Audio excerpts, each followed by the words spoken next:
Miami Jewish Federation, and I'm teaching right now from Medinat Israel, the state of Israel.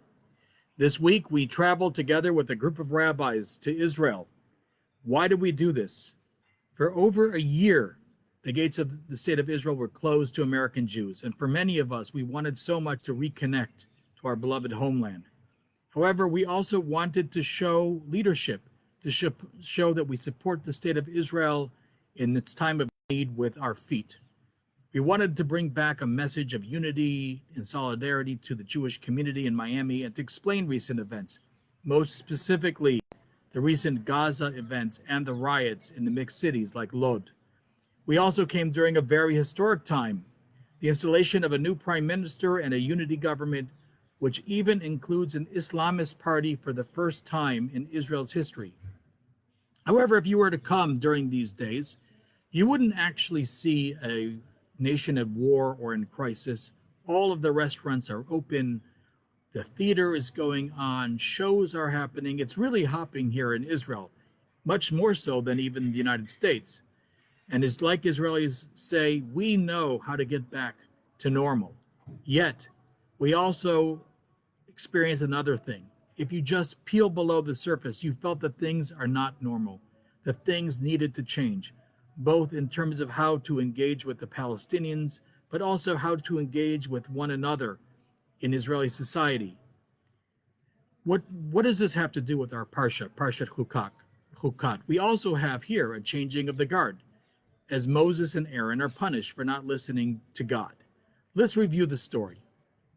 The people, after 40 years, again, are complaining, and they have nothing to drink. They complain to Moses and Aaron. God tells Moses and Aaron to take the staff, the same one that you used 40 years earlier, and then go up and talk to the rock, and the rock will release water miraculously. Instead, Moses and Aaron attack the people, calling them rebellious, and Moses strikes the rock.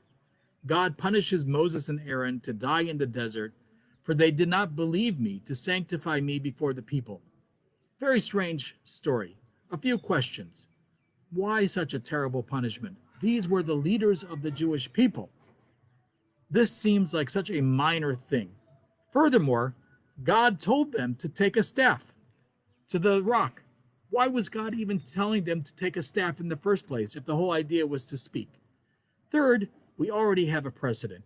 40 years earlier, right after the splitting of the Red Sea, there's almost the same story. The people have nothing to drink, and the people begin complaining, and God tells Moses, pass before the people, take with you some of the elders of Israel, and take along the rod with which you struck the Nile, and set out and strike that rock. So we already have a precedent of how to deal with this problem of water. So what's going on in the story? To understand it, we have to understand that in both cases, ultimately, these are miracles, because ultimately, water does not come out of rocks.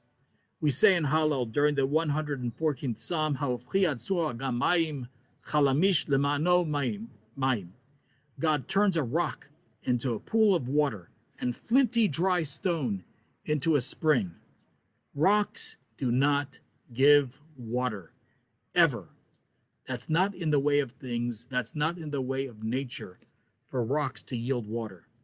So what made this all change the first time around? The staff. The same staff that beat Pharaoh into submission beats the rock into submission. Indeed, this was a miraculous staff containing the power of God.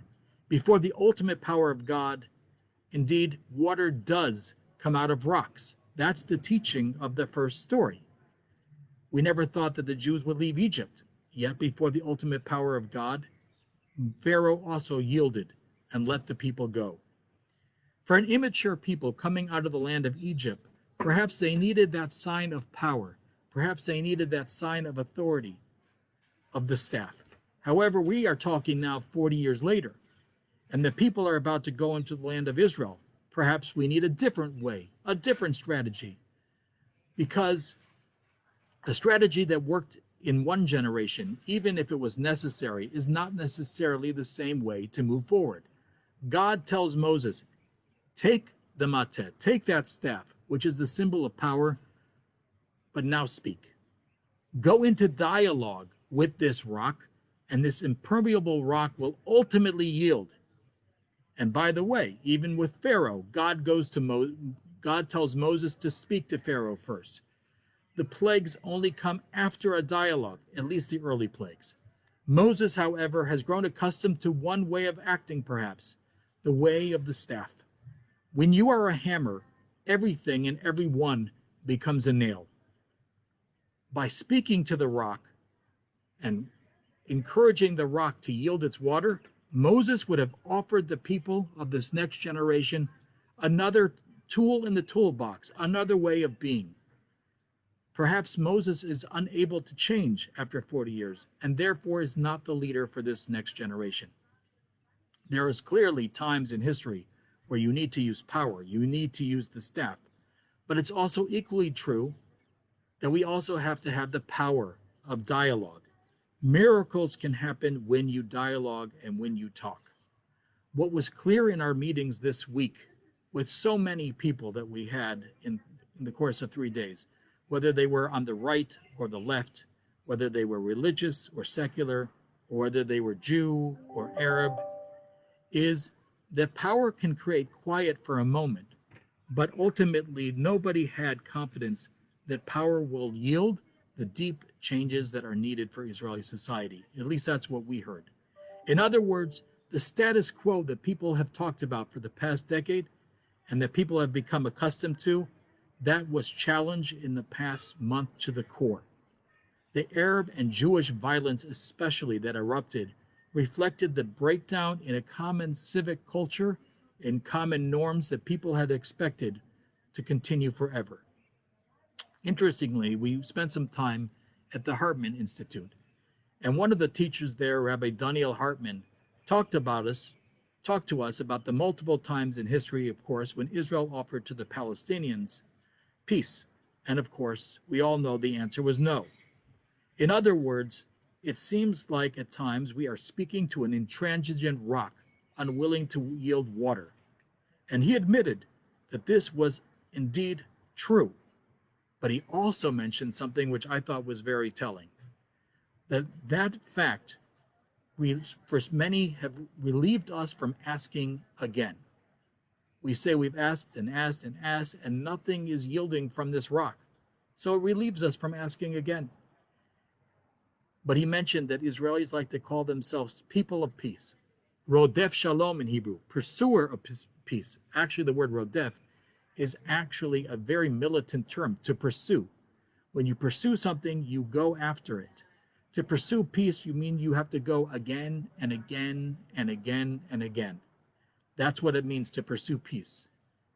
And for many Israelis, the change of the government is the planting of new seeds.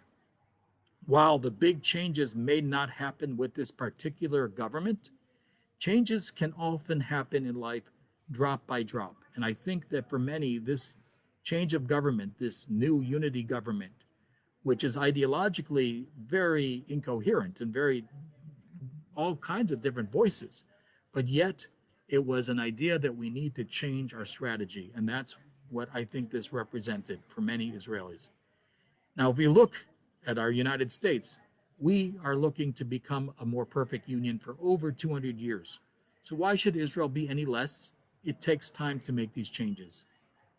But you might say, but these people don't listen. Water never comes out of rocks. Yet, miracles happen. We need to believe in the potential of miracles. Moshe didn't trust that other model, so he continued to strike the rock, and so wasn't able to bring the Jewish people to the next stage of history. This potential for hope and change, I think we really experienced on the last day, as we visited an amazing place in Israel called Shalva. Shalva is a school for people with disabilities. Hundreds of children come from all different walks of life, sometimes with extreme autism. And you can see that lives are changed and impacted in most fundamental ways with these children. Many of these families were in crisis before Shalva, and after they were in the school and they had the support of the Shalva network, miracles began to happen. Parents that struggled with extreme autism all of a sudden begin to see noticeable changes. They begin to see the souls, the neshamot of their children. Shalva, this organization, which is so wonderful, in the act of deeply listening to those that they serve, brought about miracles in the lives of these families. In truth, they bring water from the flinty rock. And we were also reminded when we were there of the human potential for change, and change that is extremely surprising. Because as we walked through the school, all of a sudden, we see Arabs in the hallways with long robes and keffiyehs. And we spoke to them and we asked, "Where are you coming from?" And they said, "We are from the United Arab Emirates, from Abu Dhabi. And we're coming here to learn about this model so that we can bring this back to the people in our country." These people that we spoke with spoke about their enthusiasm for the Abrahamic Accords, and on both sides, the enthusiasm for this change. And they also felt the warmth of the Israelis as they walked through the streets and how they were embraced. One woman told me that she began to love Israel because of the colors and flavor and the vibrancy of Israeli society, and it inspired her personally. They saw that this accord, this change, created great potential for deep cultural exchange and deep relationships. In essence, they saw the potential from water coming from the rock. So this parsha, I think, ultimately teaches us that there are different ways of being in this world, and we need to be open to these different ways of being. And when we do, and we practice, and we pursue it, water can ultimately indeed come from an intransigent rock. Wishing all of you Shabbat Shalom.